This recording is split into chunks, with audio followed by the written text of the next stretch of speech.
بالکل اسی طرح سمجھ لیجئے ایک بات یاد آئی ہے، حضور فرماتے ہیں کہ جس طرح کان لگا کر اللہ قرآن کو سنتا ہے کسی چیز کو نہیں سنتا۔ ہمیں نظر نہیں آتا نا، ہمیں معلوم نہیں، ہم قرآن پڑھ رہے ہیں تو سننے والا کون ہے؟ سب سے زیادہ کان لگا کر خود اللہ۔ یہاں اس لیے مجھے یاد آیا کہ ابو موسیٰ اشعری کو کیا پتا تھا کہ کون سن رہا ہے؟ وہ اپنی کیفیت میں نماز میں تہجد میں قرآن کی تلاوت کر رہے تھے، اور ظاہر بات ہے ان کے گھر ایکڑوں میں بنے ہوئے نہیں تھے، ایک ایک کمرہ، ایک ایک کوئی حجرہ، ایسے تو گھر تھے نا صحابہ کے، لہذا حضور پاس سے گزرے، آواز آئی، کافی دیر سنتے رہے۔ اس کے بعد آپ تشریف لے گئے، صبح فجر میں ملاقات ہوئی تو حضور نے تحسین کے انداز میں فرمایا، یا ابا موسیٰ انک قد اوتیت مزمارا من مزامیر آل داؤد، اے ابو موسیٰ تمہیں تو آل داؤد کے سازوں میں سے ایک ساز اللہ نے عطا فرما دیا ہے۔ جس طرح حضرت داؤد، لہن داؤدی مشہور ہے کہ جب وہ پچھلے پہر رات کو حمد کے ترانے الاپتے تھے، قرآن میں ہے کہ پرندے شامل ہو جاتے تھے ساتھ، اور پہاڑ وجد میں آتے تھے، پہاڑ بھی ان کے ساتھ شریک ہوتے تھے۔ تو جس طرح کا اللہ نے ان کو لہن عطا فرمایا تھا، حضور نے تحسین کے انداز میں فرمایا ہے، ابو موسیٰ اشعری اللہ نے تمہیں بھی آل داؤد کے سازوں میں سے ایک ساز عطا فرمایا۔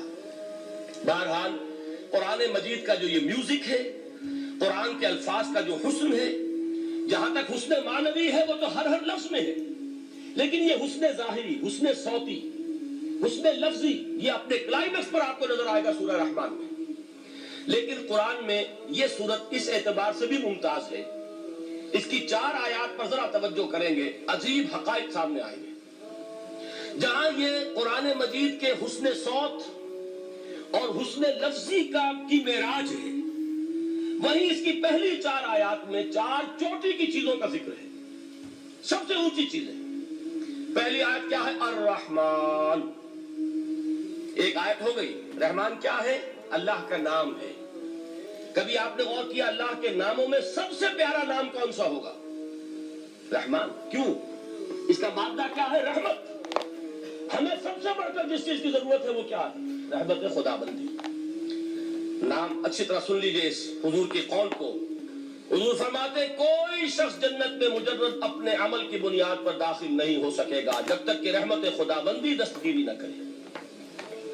کسی صحابی نے بڑی ہمت اور جرأت کا ثبوت دیا کہ پوچھ لیا، کیا حضور آپ بھی؟ جب آپ نے فرمایا کوئی شخص داخل نہیں ہو سکتا جنت میں محض اپنے عمل کی بنیاد پر جب تک کہ رحمت خدا بندی جو ہے وہ دستگیری نہ فرمائے۔ پوچھا گیا کیا آپ بھی؟ آپ نے فرمایا ہاں میں بھی۔ آپ اندازہ کیجئے کہ اگر محمد الرسول اللہ بھی رحمت خدا بندی کے ضرورت مند ہوں تو تاب دیگرہ چے رسد، ہماری تو سب سے بڑی ضرورت رحمت خدا بندی ہے۔ اب یہ رحمت جو ہے قرآن مجید میں اللہ تعالیٰ کی یہ شان 2 الفاظ کے ذریعے سے آتی ہے، رحیم اور رحمان۔ اور کوئی مادہ نہیں ہے جس سے 2 نام بنتے ہوں اللہ کے، لیکن یہ مادہ ہے واحد رحمت کا کہ جس سے رحمان بھی ہے رحیم بھی ہے۔ رحیم صفت مشبہ ہے، رحمت دائم ہو جائے گی، مستقل ہوگی تو رحیم کہیں گے، اور رحمان اس میں رحمت کی ہے وہ شان ہے کہ جیسے ٹھاٹھے مارتا ہوا سمندر ہو، ہیجان کی کیفیت، طوفانی کیفیت، رحمت خداوندی کا طوفانی جوش، وہ ہے رحمان۔ آپ تو رہتے اس علاقے میں ہیں، آپ کو معلوم ہے عرب اگر بھوکا مرا جا رہا ہو تو کیا کہے گا؟ انا جوعان۔ پیاسا مرا جا رہا ہو انا عطشان۔ بہت غضبناک ہوگا غضبان، غضبان آصفہ قرآن میں آیا، بہت غضبناک۔ رحمان جس کی رحمت جو ہے جوش میں ہے، ٹھاٹھے مارتے ہوئے سمندر کے مانند۔ تو یہ اللہ تعالیٰ کے ناموں میں سب سے پیارا نام۔ اب آگے چلیے، الرحمن علم القرآن، رحمان نے قرآن سکھایا۔ رحمت خداوندی کا سب سے بڑا مظہر، رحمان کی رحمانیت کا سب سے بڑا مظہر قرآن ہے۔ ان میں جو منطقی ربط ہے اس کو سمجھتے جائیے۔ اچھا آپ یہ سوچئے، جو علم بھی انسان کو حاصل ہوا وہ کس نے دیا؟ اللہ نے۔ سائنس کا علم کس نے دیا؟ اللہ نے۔ علم آدم الاسماء کلھا، وہ علم الاسماء جو حضرت آدم کو دے دیا گیا تھا ازل میں، یہ اسی کا ظہور ہے، یہ اسی کی ایکسفولیشن ہے جو ہو رہی ہے اور ہوتی رہے گی ابھی۔ اور دوسرے علم ہے وہ کس نے دیے؟ اللہ نے دیے۔ لا یحیطون بشیء من علمہ الا بما شاء، مخلوق میں سے کوئی اللہ کے علم میں سے کسی شے کا احاطہ نہیں کر سکتا مگر وہ جتنا اللہ دینا چاہے۔ لیکن یہ کہ تمام علوم میں چوٹی کا علم قرآن. نوٹ کرتے جائیے, چوٹی کی چیزیں جمع کیجئے. اللہ کے ناموں میں چوٹی کا نام رحمان. اللہ نے جو کچھ انسان کو سکھایا اس میں چوٹی کا علم قرآن. خلق الانسان, انسان کو پیدا فرمایا. سوال یہ کہ حیوانات کو کس نے پیدا فرمایا؟ آسمان کس نے پیدا کیے؟ زمین کس نے پیدا کی؟ فرشتے کس نے پیدا کیے؟ کیا مطلب خلق الانسان؟ اس کی تمام مخلوقات میں اس کا کلائمیکس, اس کی تخلیق کی معراج, اس کے تخلیق کا نقطہ عروج انسان ہے. یہ ہے کہ جو مسجود ملائک بنا ہے. وَلَقَدْ كَرَّمْنَا بَنِي آدَمَ وَحَمَلْنَاهُمْ فِي الْبَرِّ وَالْبَحْرِ وَرَزَقْنَاهُمْ مِنَ الطَّيِّبَاتِ وَفَضَّلْنَاهُمْ عَلَى كَثِيرٍ مِّمَّنْ خَلَقْنَا تَفْضِيلًا. تو تخلیق میں سب سے اونچی تخلیق انسان کی, علموں میں سب سے اونچا علم قرآن کا, اللہ کے ناموں میں سب سے اونچا نام رحمان. اب آئیے چوتھی چیز, علمہ البیان, انسان کو بیان کی صلاحیت عطا فرمائی. کیا اور کوئی صلاحیت عطا نہیں کی؟ بینائی کس نے دی؟ اللہ نے. اسی طریقے سے سماعت کس نے عطا فرمائی؟ اللہ نے. کتنی فیکلٹیز ہیں, کتنے ایکسٹرنل آرگنز ہیں سینس کے, کتنے انٹرنل سینسز ہیں جو اللہ نے دیے ہیں. لیکن یہاں بھی سمجھ لیجئے جتنی فیکلٹیز ہیں ہیومن فیکلٹیز, ان میں ٹاپ کی فیکلٹی جو ہے وہ اسپیچ ہے, کلام ہے, بیان ہے.